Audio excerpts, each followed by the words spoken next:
All right.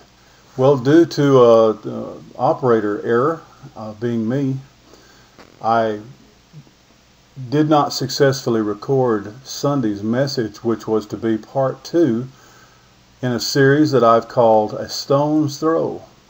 It's an important series, an important message, so I'm having to hear it again and recording it not from a pulpit, and this is not being prepared live. I guess I am live, but not from the pulpit. Let me just get right into it, because this is the second in the series, and I want to fill in the gap because I've got probably 2 other messages to be 4 total in this series, and I don't want there to be a hole.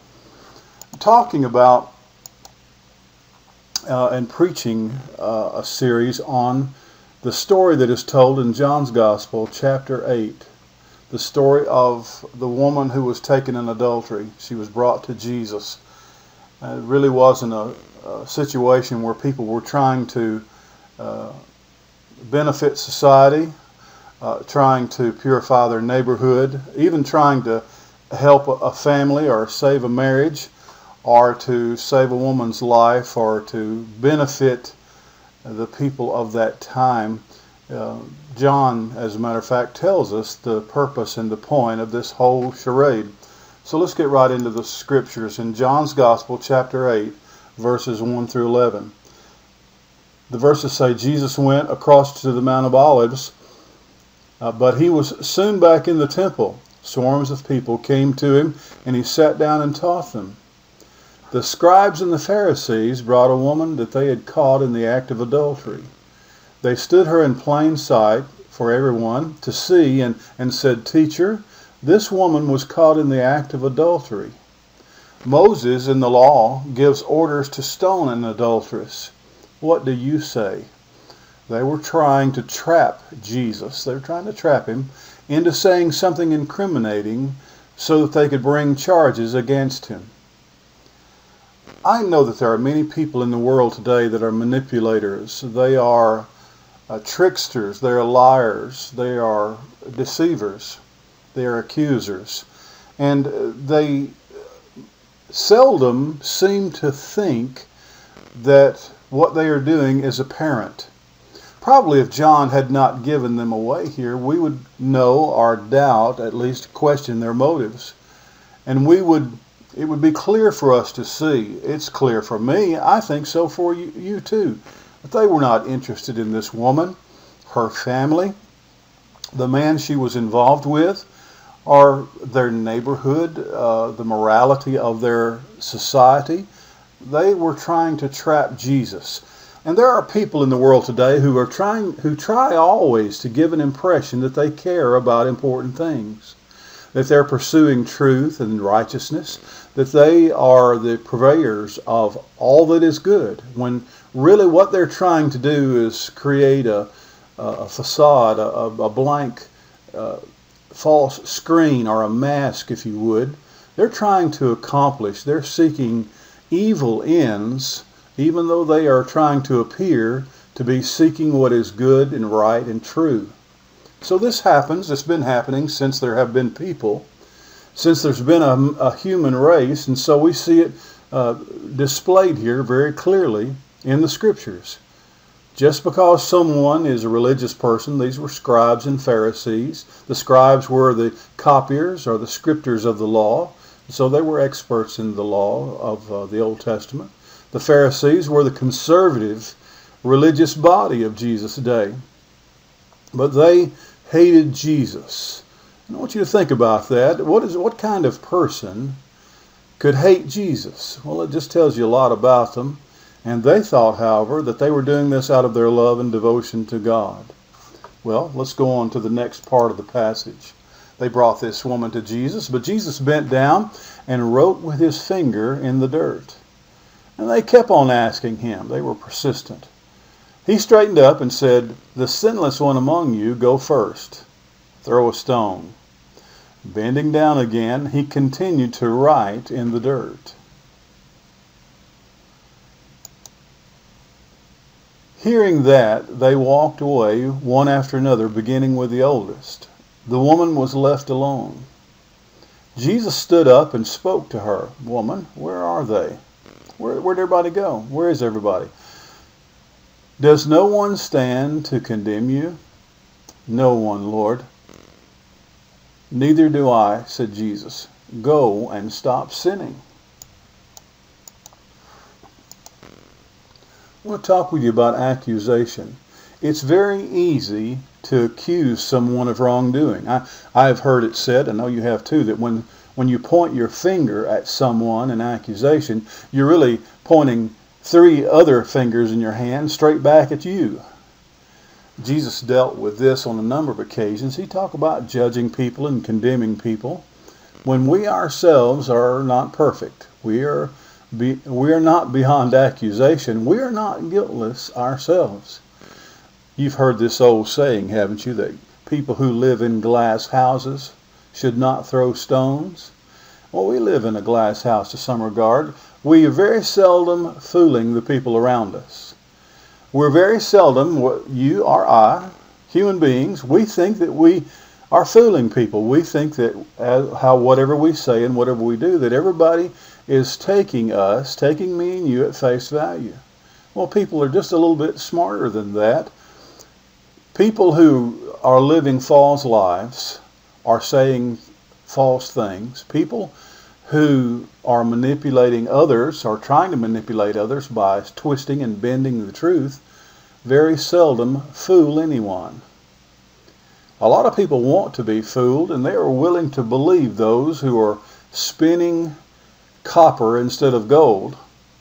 But the fact of the matter is that God is in the business of shining the light and exposing people who are not true. And we're living in a world today where accusations have taken the place of evidence or due process or following the rule of law.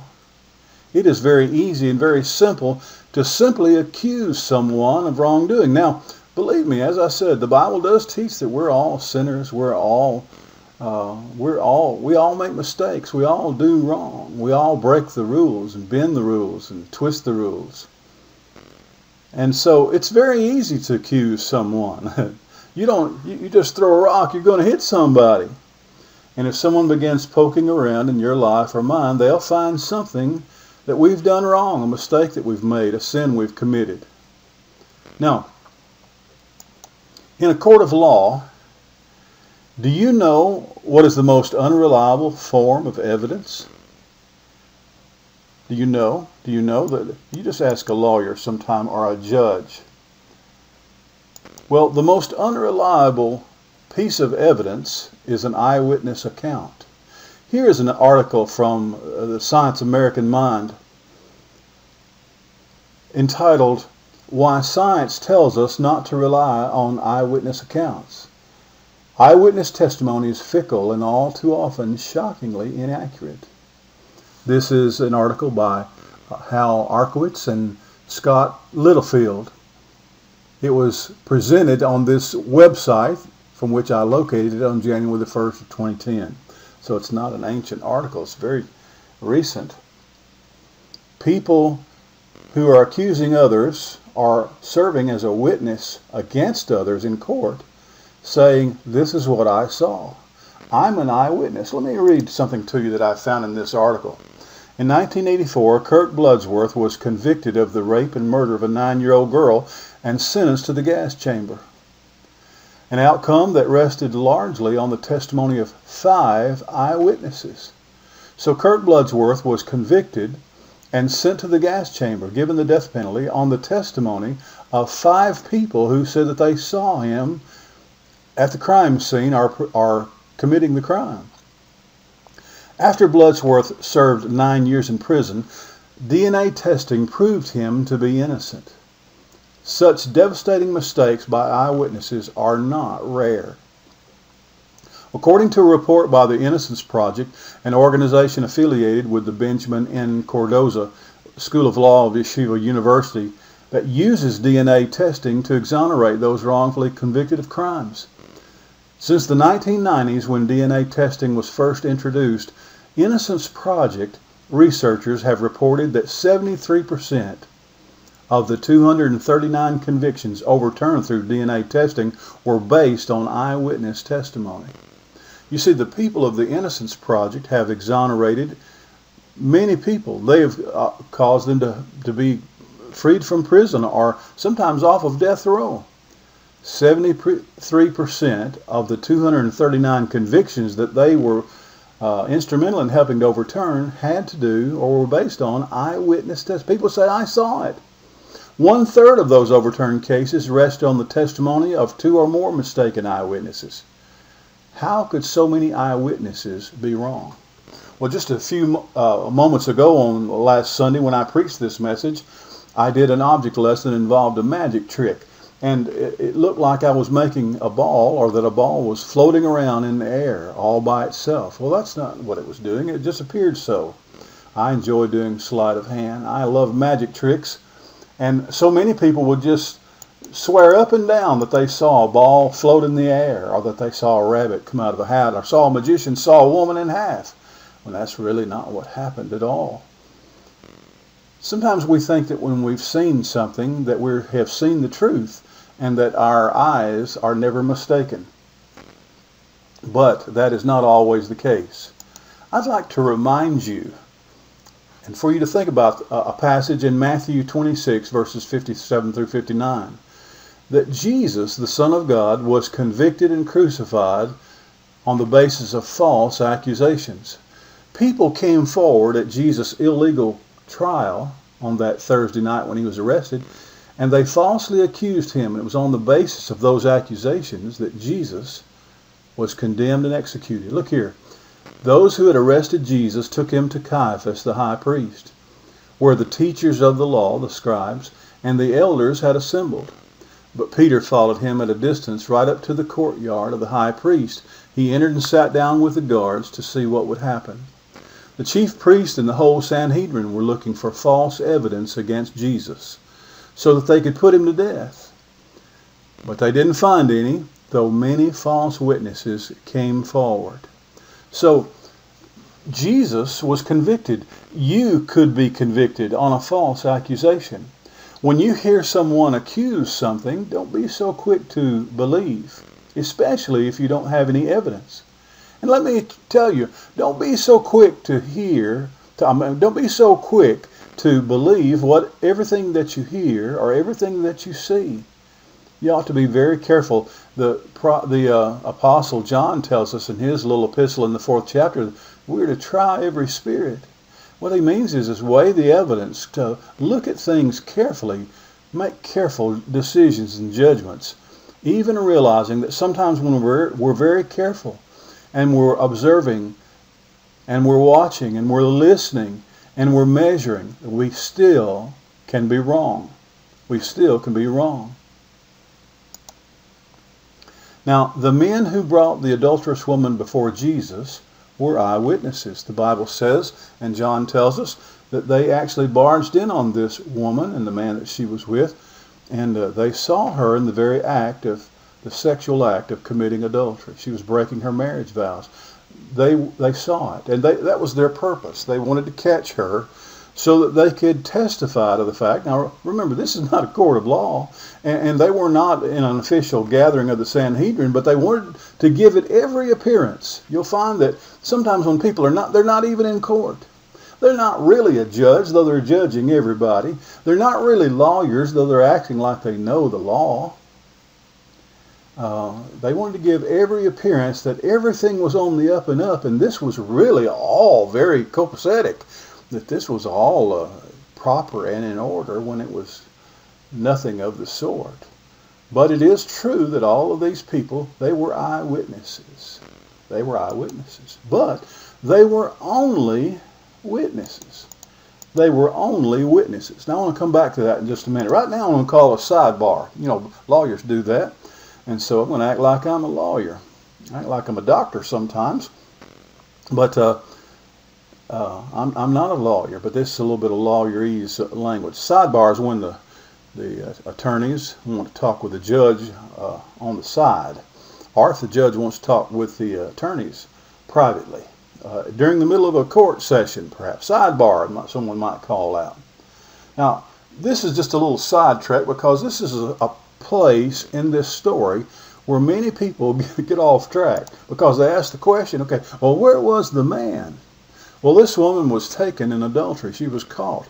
It usually, as they say, takes two to tango or two to do that dance. Where was the man? Well, I think that's a distraction. I think that's perhaps this woman was, to some extent, being mistreated, but she's guilty. She was doing something that was wrong. She was committing a sin. And if there was someone else involved in it, that doesn't mean that her part was any less, or that we should be distracted, or that she should feel any kind of relief or release because she shared the blame equally with somebody else. That didn't make the blame 50-50. They both owned 100% of the blame for themselves. Well, let me tell you something. If you walk outside a building and two people come and accost you and beat you up and rob you and take all of your belongings, and then they're caught by the police, when you appear in court to have that case tried, both of those people are not going to be sitting at the defendant's table. They're not going to try both of them at the same time. You're going to have to go to court twice. And each of those people, those robbers, they're going to have their own lawyer, and they're going to have their own judge and their own different jury, and they want to have a different case. They want to have a different courtroom appearance. They don't want, perhaps one of them is more guilty than the other. Maybe one of them was just a bystander. And so if 5 or 6 people come and steal your car, if they all get caught, you're not going to see 5 or 6 people in courtroom. And it's just been like that in jurisprudence since there was the Judeo-Christian, but all the way back through the Hebrew Scriptures have been foundational to this. But it's a great deal of foundation for how things are observed. They are the foundation for juries and for judges and for lawyers and for representation and for witnesses. A lot of that foundation is found in the Old Testament Scriptures. So it's not unusual, would not be unusual for them just to present one person or one case at a time. Let's not confuse things. Now, believe me, they really they probably wanted Jesus to stick to the Old Testament law and demand that this woman be stoned to death, that she be executed. And probably on their part, they thought it would look worse on Jesus if he demanded the execution of a woman above the execution of a man. So they are probably playing the odds, but don't be distracted by this. There's something else too. There's a possibility that the man was not married. You know, there's a 50-50 chance that he wasn't married. If he wasn't married, then he wasn't committing adultery. He was committing a different sin. You see, adultery is when a married person is having a sexual relationship with someone who is not their spouse. A man having a relationship with a woman. He's married, but she's not his wife. Or she's married, and he's not her husband. So adultery involves the breaking of the wedding vows. So if this man that she was having the affair with was a man who was not married, he was committing what the Bible would call fornication. It was still sin. It was still an immorality. It is based upon the word porneia, our word for pornography. You know, it is wrong for someone who is not married to be in a sexual relationship with anybody. The sexual relationship was intended to be practiced and enjoyed in the bonds of marriage. You know, there are psychologists today that say someone who participates in premarital sex is damaging their chances for having a successful marriage in the future. A man and a woman, or a boy and a girl who have sexual relationships and then get married, psychologists say that they are decreasing their chances of having a successful marriage by 50%. How could that be? How is it that having sex before marriage could make success in future marriage less likely or harder to accomplish? Well, you see, if a man and a woman, a boy or a girl, participate in the physical relationship before they're married, there's always going to be that haunting feeling. They might get married and they love each other very much and have a very happy marriage, but in the back of his mind, he's always going to know that he is married to the kind of person who has so little regard for marriage that she would have sex with someone with whom she's not married. You see, a woman would also think of that too, that even though she is married now to the same person that she had sex with before they were married, she knows that she married the kind of man who would have sex with someone who is not his wife. You see, what that means is now they're married, but there is a whole world out there now of people who are not their husbands or not their wives. And you're married to someone who would have sex with someone who is not you. You see, you want to be married to someone that you believe has a very high regard for marriage. And not only would they not have sex with someone besides you, they wouldn't even have sex with you before they married you.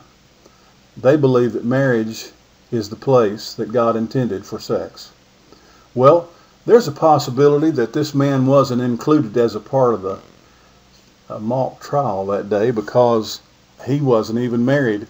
He was committing a different kind of sin altogether, a sin for which the death penalty was not on the table. All right, let's go back to court again. The men who brought the adulterous woman before Jesus was an eyewitness. All of them were eyewitnesses, but they were only witnesses. Why am I saying that? What does that mean, that they were only witnesses? You see, legally, there was only one person, only one. You see, this is a mob. This was a mob. Whatever you think a mob is, you can act like you don't know what a mob is, but you probably do. You probably know a mob when you saw one. This is a mob. There was only one person who, first of all, could accuse her. And secondly, there was only one person, that same person, only one person in the whole world that could condemn her. You know who that was? That was her husband. You see, she was committing adultery, not against the Sanhedrin, not against the scribes and Pharisees. Adultery is not something you commit against the community or even against your family. Adultery is not a sin that is committed against the neighborhood at large. There's only one victim in the sin and the crime of adultery. There was actually only one person who could legally accuse her and condemn her. He's not mentioned in this story at all. He may very well have been part of this crowd, but it's odd that if he was there, he's not included in this. You see, this mob, they had no right to accuse anybody of this crime or of this sin. They were meddling in something that was not a part of their business at all.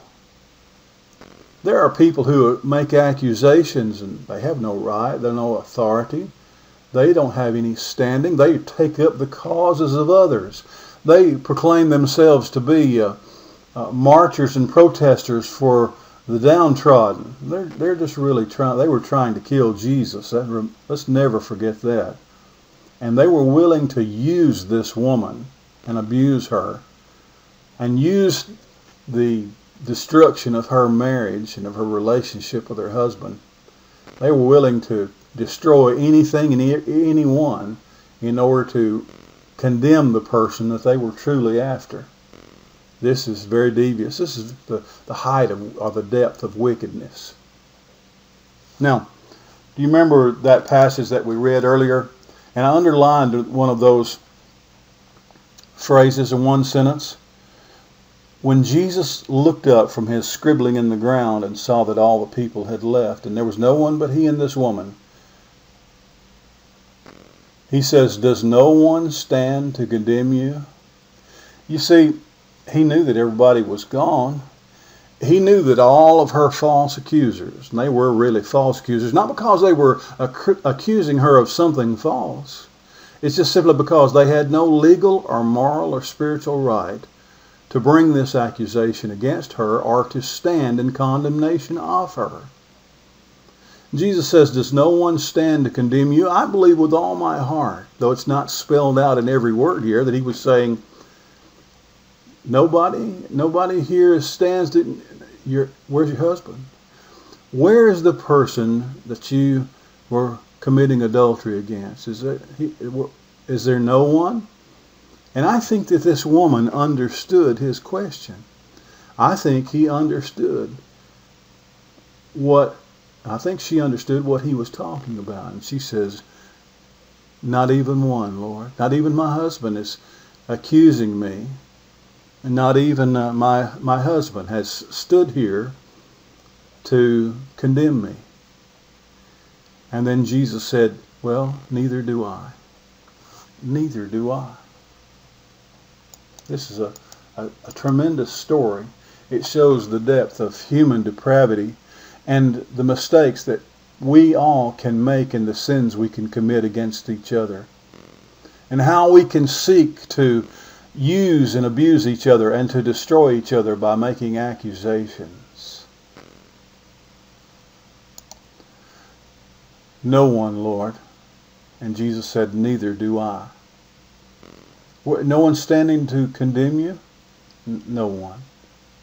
Neither do I. Why is neither do I important to this story? Why is neither do I? You see, they were playing fast and loose with the law and with the rules and with the guides and moral stays. Jesus had done the same himself. He threw in a codicil to the law. And they didn't even see it. They didn't notice it. They didn't protest it.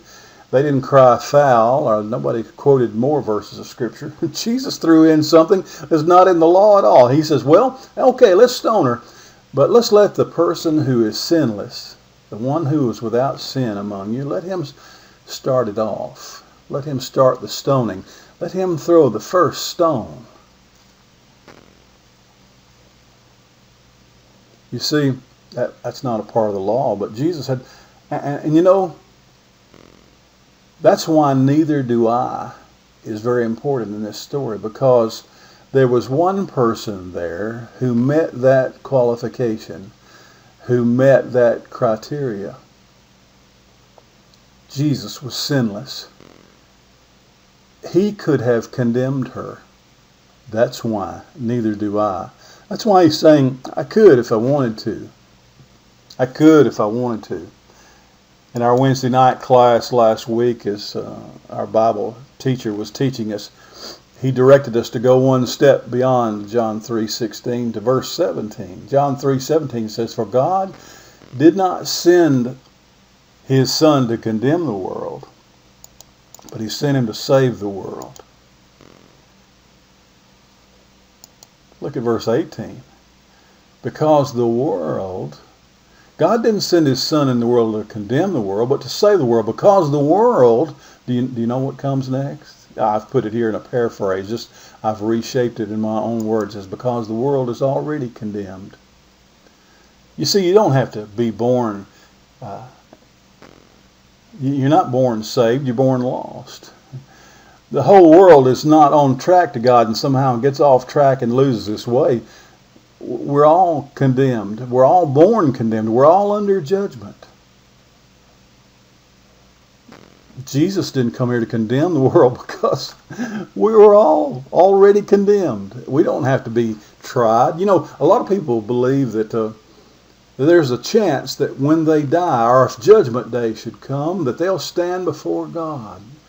And as God sits upon his throne, that God is there going to consider that person's life and then decide whether that person goes to heaven or hell.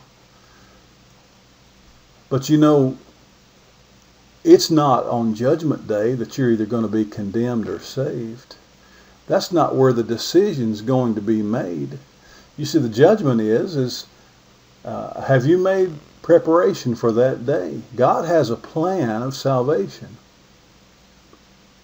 And you're already condemned. I was already condemned. What I needed was salvation. I needed to find someone who could remove the condemnation from me.